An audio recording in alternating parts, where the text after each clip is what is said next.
بس بدل ما كنت بدا شيء فوق المحتمل، يبقى لازم من النهارده ان اعلي صوتي، يبقى لازم من الليله دي ان اعالج جروحي، يبقى لازم ان قبل ما اكلم المستقبل، يبقى لازم احط لنفسي اي هدف، يبقى لازم اكون عنهم شخص مختلف قبل ما اكون شخص من على الارض منعزل. ايه عارف اني لازم ابص على اللي جاي، بس انا مش عارف اصلا انا مش زي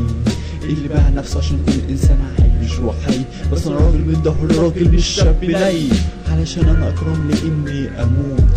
ولا اكون ميت وانا اصلا حي، علشان انا طبعا عامل زي الحمامة بحب اعيش حر من غير اهانة.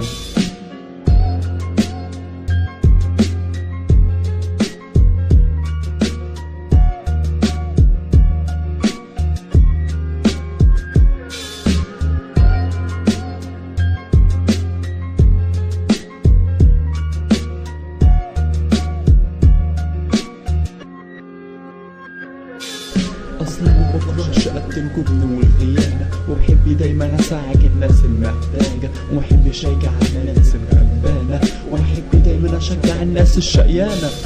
ده انا اللي كنت اخدت كل كلمة بابتسامة، والقلب نفسه يرجع بس من غير اهانة، والشخصية نفسها تفضل بس بالكرامة، عشان ما بحبش ان انا اقف مع الناس الجبانة.